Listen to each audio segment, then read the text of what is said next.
All right, well, I'd like to welcome the Philippine Traveling Press and, of course, the Malacanang Press Corps to Zurich. We're here, of course, preparatory to the President's first trip to Davos. As you know, he has been invited by the World Economic Forum to speak about his anti-corruption efforts. It's a good time for us to go to Davos this year because the Philippines is really in the global spotlight for economic and political reasons. And there's a lot of curiosity about the Philippines. And we thought that the president traveling to Davos would have an opportunity to talk not just to European leaders, but also to European and Western businessmen, many of whom have expressed an interest in the country. So if we're able to come home and as a result of this, there will be more awareness of the Philippines, particularly in Europe. And if this leads to more investments, then we will have considered this trip a success. But really, of all the parts of the world where we need to be focusing a little bit more on, Europe is one where we don't have a lot of coverage from the European media. And we're hoping also that by coming to Davos this year, we can tell the Philippine story and perhaps entice tourists and investors to come to the Philippines from Europe. Sir, may we know lang kung sino yung kasama sa business delegation ni President? Well, there are a number of businessmen who are going. I'm not sure, I don't have the complete list of the business delegation. But as you know, the Zobel brothers, Jaime and Fernando, are regular participants in Davos, and we will be running into them during some of the informal sessions here in Davos. I'm not sure who else has signed up. Officially with us, there's going to be very few. So most of the Philippine businessmen, if they're coming, are coming on their own.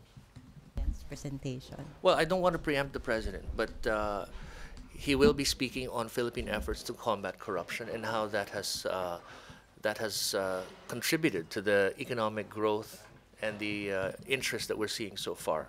There's also going to be discussions with different business leaders, some of whom have already invested in the Philippines, some of whom are contemplating investments in the Philippines, and we're really hoping to make them more aware of the situation in our country so that they can either increase their investments if they already have them, or perhaps make a substantial investment if they're still at the stage where they're contemplating it.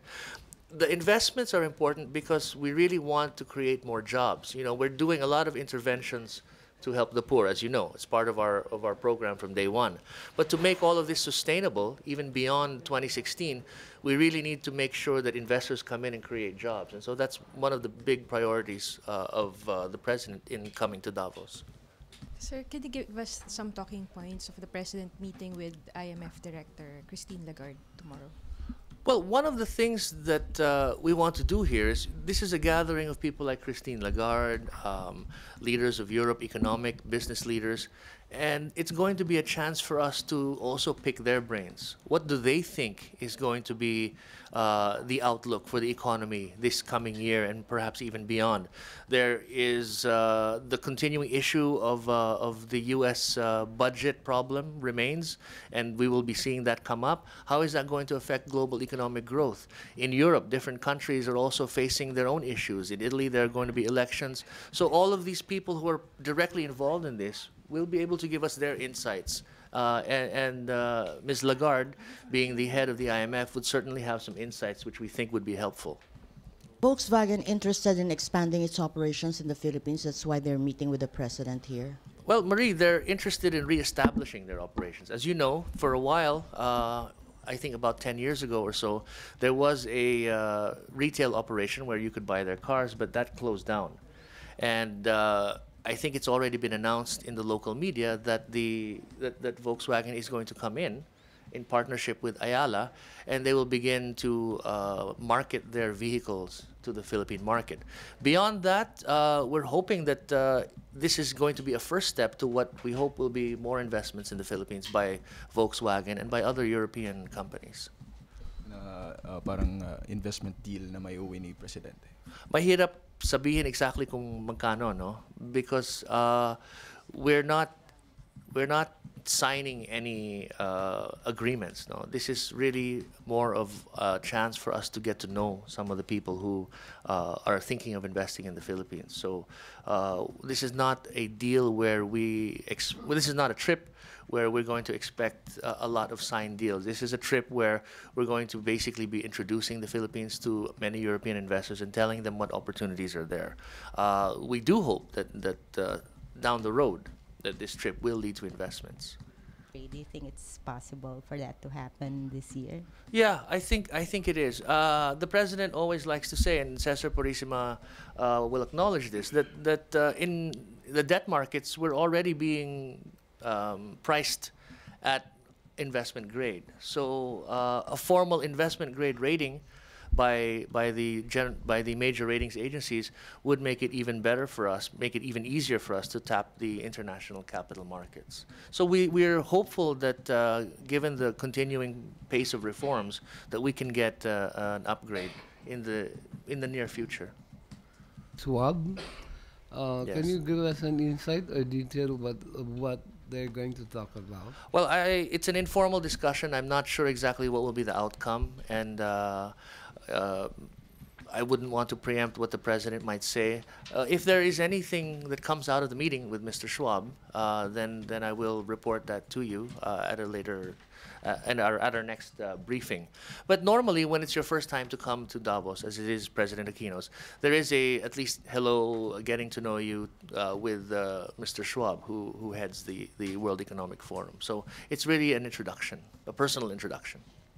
Purisima has long been proposing for the Philippines to host the East Asian Summit of Yeah. World Economic Forum. Is that part of the agenda? Well, this year it's going to be in Burma. Next year, let's see. I hope to. Shall we bid for? It's a bidding, right? How is the process? Well, we'll see what happens. Well, hopefully, we'll have something to announce on that in the coming days. But I don't. You know, there are other countries who want to host the East Asian Economic Forum. So I would be better able to answer your question after the meeting with Mr. Schwab.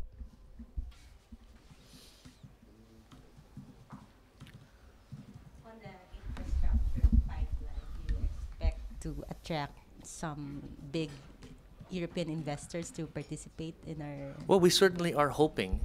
You know where our spending is going, really. Our efforts to grow the economy are focused on tourism, infrastructure, and agriculture. And there are a lot of big infrastructure companies in Europe that might be interested in helping us develop our own infrastructure. As you know, there's a lot of potential for growth, given if you look at the level of infrastructure development in, say, Thailand or Malaysia, we're still a little bit behind them. So there's a lot of area for growth, and we think that European companies might profit from our increased spending on infrastructure. Sir, apart from discussing significant changes or reforms implemented in the past 2 years, will the President also parang discuss yung future plans naman? I mean, for this year in particular? Yeah, To sustain or... parang- Well, yeah, I'm pretty sure he'll be asked about that. One of the things that people ask us is, how can we sustain what we're doing? I mean, rapid growth. We're seeing we're seeing that there are efforts to make that growth more inclusive, efforts to level the playing field. I think the international community likes what we're doing, and they want to know what else we plan to do in the next 3 years and beyond to make sure that the momentum is sustained. So he will certainly be asked about that. The Philippines has already brought its complaint Yes. before the ITLOS. Yes. So what do we expect from this? Well, we've long talked about taking this step, and we finally decided to take it. I think what this says to the world is that the Philippines believes that when all is said and done, law and reason will prevail over brute force. We are taking this to the international mechanism for resolving these kinds of disputes. It is a testament to our belief, our faith, that we are countries that are conducting ourselves, again, with reason and through the rule of law, rather than through brute force. And we're confident that we will make the case about the disputes and that we will win these cases on the merits.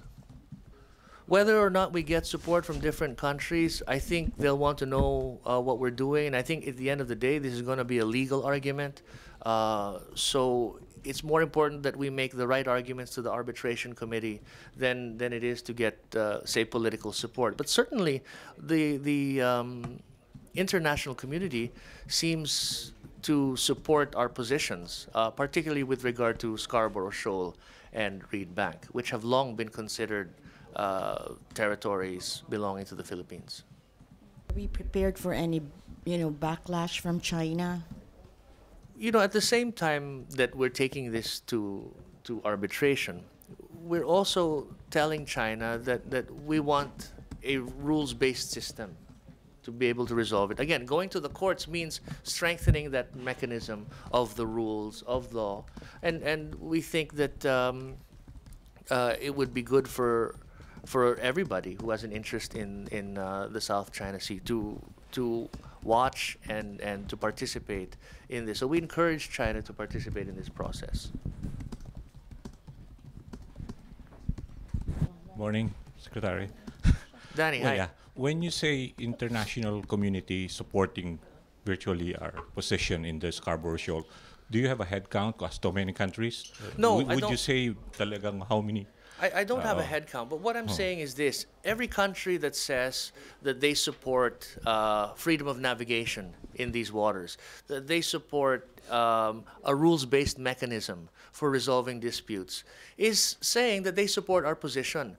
We're not saying that you have to say that Scarborough and Recto Bank are ours, although certainly they are ours. And if any country wants to agree with us, we welcome them. But what we're saying is, and what many countries have said, is that they would like to see a rules-based mechanism for resolving these issues. So it's not as if you come in here, you occupy something, and then you push everybody around. Everybody wants to see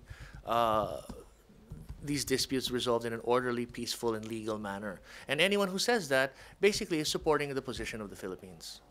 So in effect, China is not doing that kind of move now. Well, we're giving them a chance to do that here and to prove to the world that they do.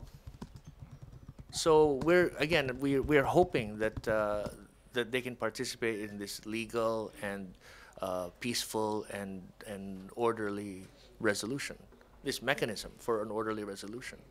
Not to participate sa ITLOS. Well, we'll have to cross that bridge when we get there. But as signatories to UNCLOS, should be no reason why they don't. 10 to 220. So the sessions will be very interactive. Pagkatapos, i-air nila. Yes, we've been invited before.